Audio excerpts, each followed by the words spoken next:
Isso, eu vou colocar para vocês aí o PowerPoint, né? Deve aparecer para vocês,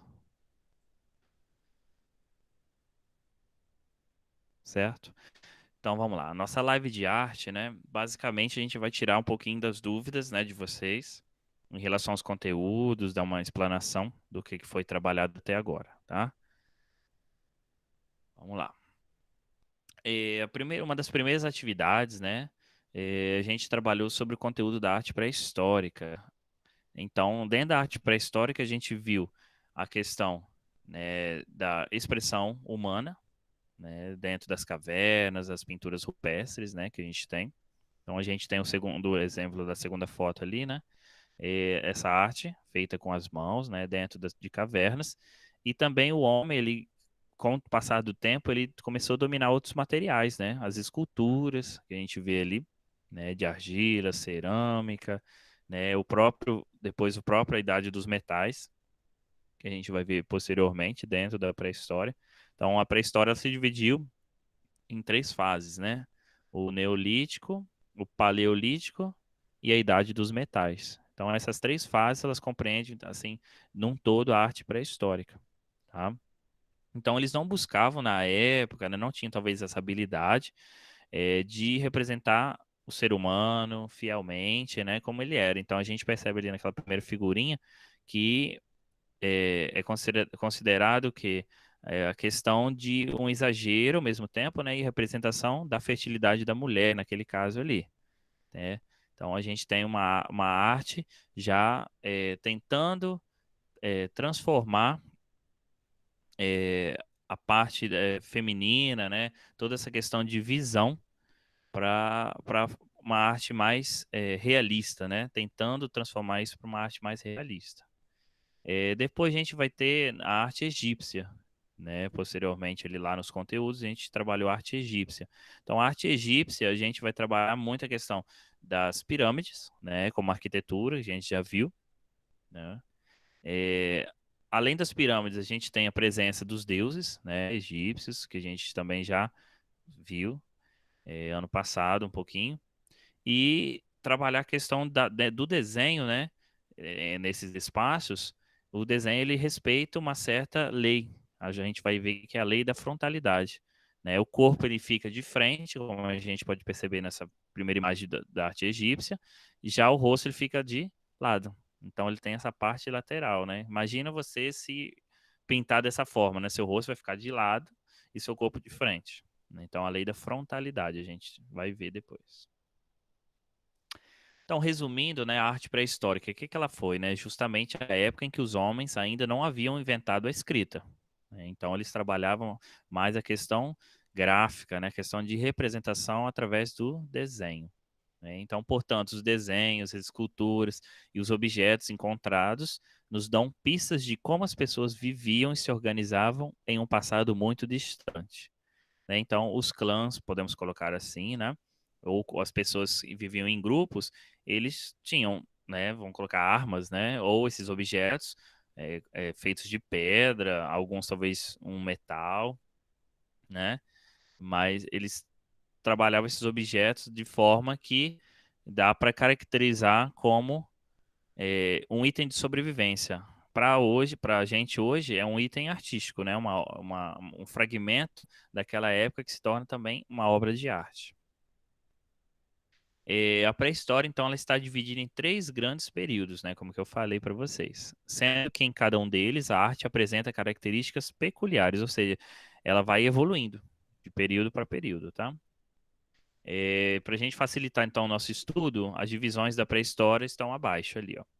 Então, o período paleolítico, a gente fala que é a idade da pedra lascada, né? Veio do surgimento da humanidade até 8.000 antes de Cristo, né? Então, a gente tem uma datação não tão exata, mas é, a gente coloca o ano de 8.000 antes de Cristo. Foi o período da idade da pedra lascada, né? Depois a gente tem o período neolítico, ou idade da pedra polida, que vai, né, do ano de 8.000 a.C. até 5.000 a.C. Se a gente pegar uma réguazinha, né, se a gente pegar o período esquerdo e dividir no meio, então a idade, o nascimento de Cristo, então 5.000 anos antes de Cristo, para cá, para a esquerda, né? Como se fosse o número negativo em matemática. 5.000. 8.000 ele está mais distante, né? E o surgimento da humanidade mais distante ainda, de 8.000, tá? Tem alguém querendo entrar? Deixa eu ver aqui. Permitir Madalena. Conseguiu, né? Eu acho que entrar, deixa eu ver. Sétimo 2, isso. Acho que Madalena entrou aí. Beleza. Vamos continuar lá. Então, a gente tem depois a idade dos metais, 5.000 anos antes de Cristo, até o surgimento da escrita, por volta de 3.500 anos antes de Cristo, né? Então, a gente está em 2020, né? Imagina 3.000 anos antes de Cristo, seria quase 6.000 anos, 5.000 anos, né? Tá? Deu para entender? Então, a questão tem o período paleolítico, que ele vem antes, o período neolítico, um pouco mais próximo, né? E depois a idade dos metais, dentro da pré-história, a gente está falando, tá? Já o resumo da arte egípcia, a gente compreende lá que nasceu há mais ou menos ali, né? 3.000 anos antes de Cristo, ou seja, veio a pré-história, 3.500. Quando deu por volta dos anos 3.000 antes de Cristo, né? Houve o surgimento dessa arte egípcia, né? Ela não surgiu como um boom, assim, né? Ela foi trabalhada, é um processo, né? Está ligada geralmente à religiosidade. Foi a questão que eu falei dos deuses, né? E o faraó também é visto como um deus para os egípcios, né? Visto que a maior parte das suas estátuas, né, pinturas, monumentos e obras arquitetônicas se manifestam em temas religiosos, né? A gente tem o Deus Horus, né? A gente tem aquele filme que a gente já assistiu também, que fala muito sobre a questão dos deuses, né? A própria esfinge, né, um caráter de estátua também, de proteção, né? As pirâmides são as obras arquitetônicas, né? Que a gente já reconhece e lembra também. E considerada também maravilha da humanidade. Então, assim, o interior dos templos, bem como as peças, né, os espaços relacionados com o culto dos mortos, eram artisticamente elaborados, né? Por isso que a gente encontra, então, ânforas, sarcófagos, múmias, né? Porque era dentro desses templos que essas peças eram deixadas para a questão dos mortos, o culto aos mortos, né? E os túmulos, eles são um dos aspectos mais representativos da arte egípcia. A gente vê que eles são todos detalhados, né? Ali representando uma sacerdotisa ou um faraó, né? A gente tem vários nomes deles, né? É isso porque os egípcios acreditavam na imortalidade da alma e que ela poderia sofrer eternamente caso o corpo fosse profanado. O que que seria isso, né? É a questão da mumificação. Então, eles acreditavam que se eu embalsamar o corpo, mumificar ele, e eu retornasse à vida, né, a minha alma retornasse ao meu corpo, ele deveria estar íntegro, em perfeitas condições, né? Caso ele não tivesse perfeitas condições, esse corpo ele poderia ter sido o quê? Profanado, é, enfim, mutilado, reutilizado, né? A forma de profanar dessa forma, né? Fora do ritual egípcio, nesse caso. Daí decorre, então, a mumificação, né, que é o corpo do ser humano era envolto em faixas, né, as famosas gases que a gente tem hoje também, né, para conter os membros da gente quando a gente se acidenta, né, e também a questão de óleos para o corpo, para a pele, para poder manter o caráter, né, da pele da pessoa, né. E também a gente tinha o caráter monumental do local. O que que seria caráter monumental do local? As próprias pirâmides, né? Ou os espaços que eram guardados, as múmias. E as múmias eram colocadas nesses locais. E o objetivo estava voltado para protegê-las pela eternidade. Por isso que a gente encontra muito múmias bem conservadas, né? Esses espaços, então, eles mantinham esse corpo de uma certa forma quase intocado, né? E pela questão da ação do tempo. Por isso que as múmias que a gente encontra hoje em dia ainda estão bem conservadas.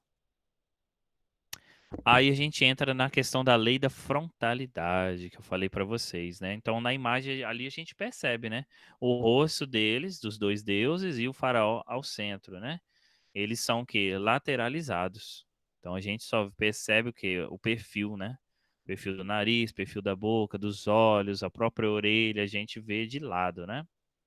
E o interessante é que o corpo ele está de frente, até na altura ali mais ou menos antes do pé, né, na perna, ele está de frente. As mãos também, os dedos, né, você vê os 4 dedos assim, ó, desenhados. Às vezes quando tá pegando na mão, né, o polegar tá escondido atrás, a outra mão em cima pegando, você vê os 4 dedos assim, né? Como se tivesse achatado a mão e torcido o braço, né? A questão do pé também respeita a lei da lateralidade, né? Frontalidade do corpo e o pé representado de forma lateral, tá? Então, o que que essa lei trabalha? Ela é a característica mais marcante da pintura egípcia. Essa regra determinava que o tronco das pessoas deveria ser representado de frente, enquanto a cabeça, pernas e pés exibidos de perfil. Foi o que a gente já observou ali naquela imagem. Os olhos também são retratados de frente. Essa maneira de representação cria uma combinação visual lateral e frontal, né? Então a gente percebe isso muito nitidamente nas pinturas egípcias. A atividade que foi proposta, né, era responder as perguntas relacionadas à arte pré-histórica e à arte egípcia, eles devem ter feito, e elaborar um desenho representando as figuras egípcias, né, percebendo a lei da frontalidade. Aí seria o quê? Uma representação, basicamente, daquele desenho anterior, né? Vocês poderiam pesquisar na internet outras imagens que trabalham a lei da frontalidade na arte egípcia. Posteriormente foi trabalhada a questão das técnicas de desenho, né? E veio outro conteúdo, né? Ali eu separei a letra A e a letra B para a gente estar aprofundando mais sobre os tipos de desenhos, né? E a letra A ela fala assim: o desenho figurativo, então ele tem a finalidade de representar formas que reproduzem a aparência da realidade, né? Tanto as formas naturais quanto as criadas pelo homem. A sua execução pode ser a partir da observação de memória ou de criação. Quando a gente fala figurativo, a gente pensa o quê? Numa forma já pré-existente, né? Por exemplo, a forma de um ser humano, de uma fruta, de um animal, né? Geralmente ser vivo, árvore. Então a gente tem o quê? Desenhos figurativos, eles reproduzem a aparência da realidade, né? Já o desenho abstrato, ele trabalha o quê? Uma representação gráfica não figurativa. Então, ele é o oposto do desenho figurativo, né? Ele tem como motivo de referência formas orgânicas, né? Formas de natureza, geométricas. Aí, quando fala geométrica, a gente lembra lá da matemática, né? Composição com linhas, planos, sólidos geométricos. Sólidos geométricos compreende as figuras, né, que a gente aprende, as figuras geométricas, triângulos, círculos, né, quadrado, retângulo, losango e por aí vai, tá? Então, a figura do desenho figurativo é o quê? Que representa a realidade, né? E o desenho abstrato, ele é trabalhado com formas, tá? Linhas, formas desse jeito. Então a gente tem aqui um desenho figurativo, representa o quê? Uma pessoa, né? Mesmo com os tipos de pincelada formando certas linhas grossas, né? Que a gente tem no destaque ali da imagem. Então, a gente percebe que é uma pessoa, é um ser humano. Então, esse é um desenho figurativo. Esse daqui chega a doer um pouquinho os olhos, né? É um desenho abstrato, parece que a imagem está se mexendo, né? Ele é composto por linhas, e essas linhas vão formando outras figuras, outros sólidos atrás delas, né? Triângulos, formas inexistentes, losango, enfim, várias outras composições, né? Isso é uma figura abstrata. Aí, por exemplo, vocês podem perguntar, mas o que é que esse artista quis dizer com isso, né? Aí você tem que analisar a expressão de formas, o emaranhado de linhas, os tipos de cores que são utilizados, né? E também quando que esse artista pintou, para saber o sentido dessa obra de arte. Às vezes a obra não tem sentido algum, né? Somente artístico. E atividade, então, proposta para vocês, né? foi elaborar um desenho figurativo e um desenho abstrato, né? Então lá tinha os espaços, né? Quem já conseguiu ver no Google Sala de Aula, a gente tinha no PDF um desenho, um espaço para o desenho figurativo e outro espaço para o desenho abstrato, tá? Aí vale ressaltar que tem que colorir o desenho, né? Ficar sem preguiça aí. Depois a gente trabalhou um conteúdo muito bacana, né? Que foi a questão da ilustração, os logotipos e símbolos. Teve muita gente que teve dúvidas, né?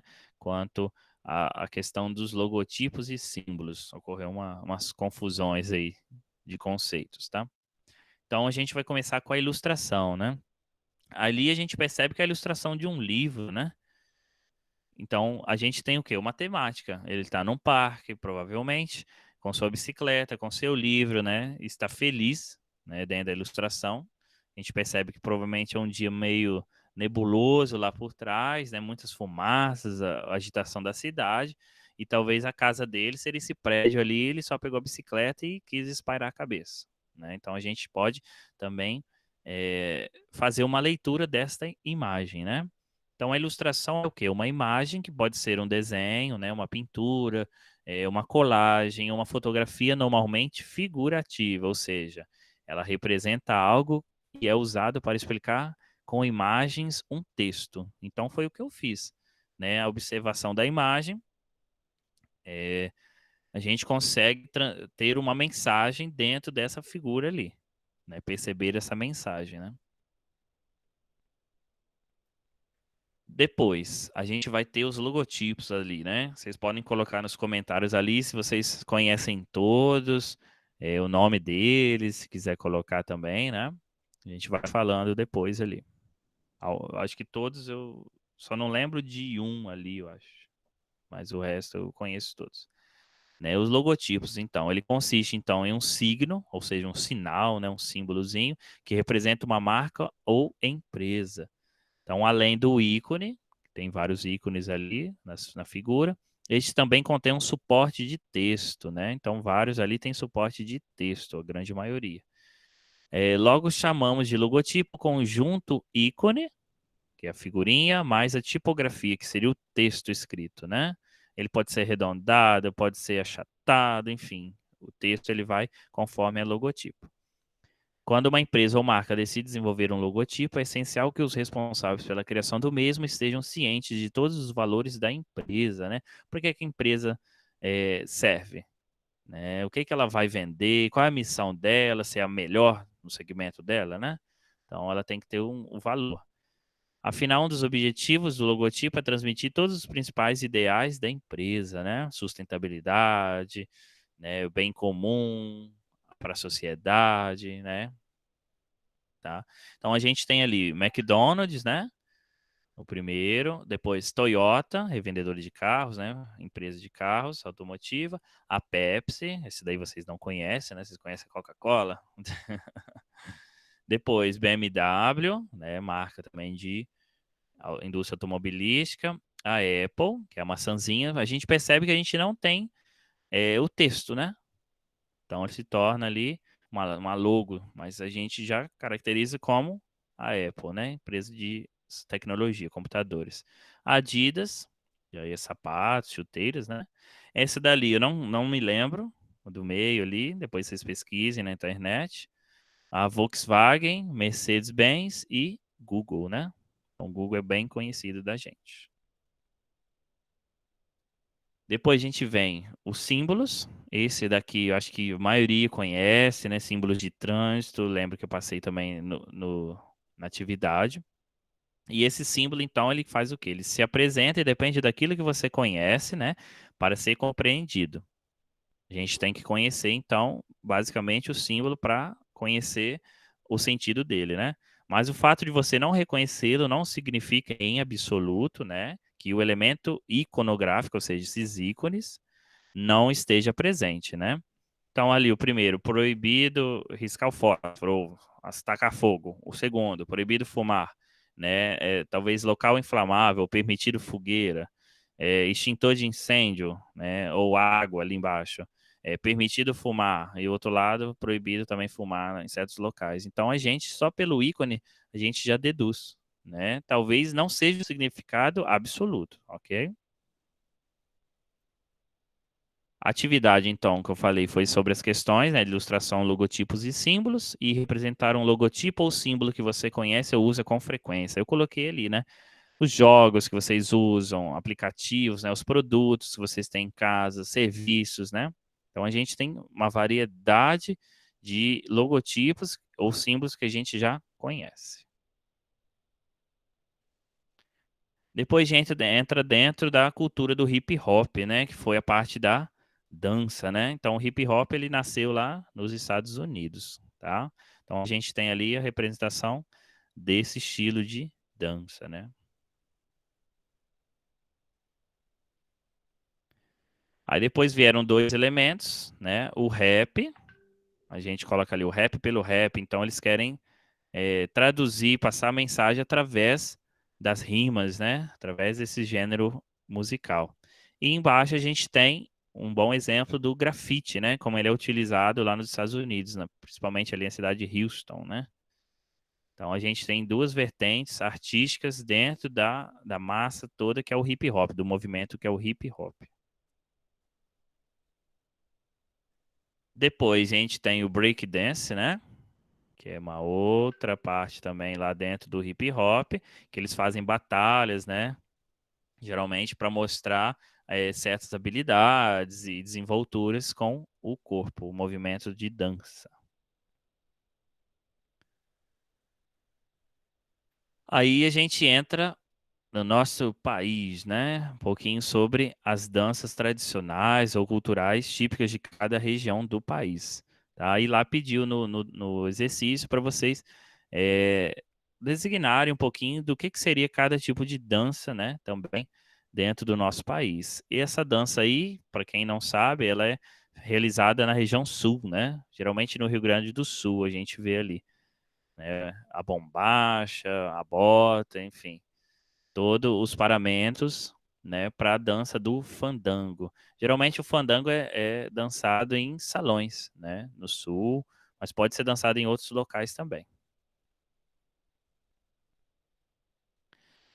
A catira ou cateretê, né, é uma outra dança típica também da região do país, do Brasil.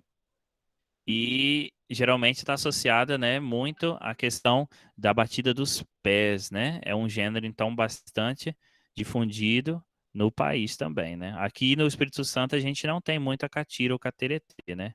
Mas ele é bastante popular pelo país também. Esse daqui a gente tem o forró, né? Característica lá do Nordeste. Então, o forró geralmente é o quê? É uma dança a dois, né? A par. E geralmente em Santa Maria tem muito forró. A gente fala, vou dançar um forró, né? Vou dançar um sertanejo.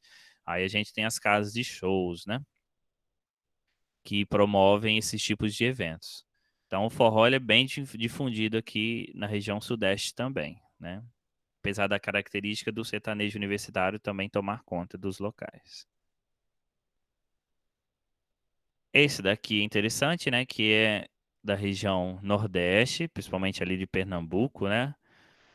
O frevo, então, é uma dança típica daquele local, daquela região, e consiste também em passos bem, assim, extravagantes, né, e difíceis, com habilidades difíceis, né, e utiliza sempre essa sombrinhazinha aí também do frevo, como característica da performance da dança, tá? O ritmo, ele é um pouquinho acelerado, né, se a gente for ver, e a gente sempre costuma perceber ele na época de carnaval, né? Enquanto está acontecendo o carnaval, o samba no Rio de Janeiro, né? Essas escolas de samba, ou o carnaval de Recife e Olinda, que são as duas cidades referência de Pernambuco, tá acontecendo o frevo, né? E tem o galo da madrugada, enfim, outras características culturais dessas cidades.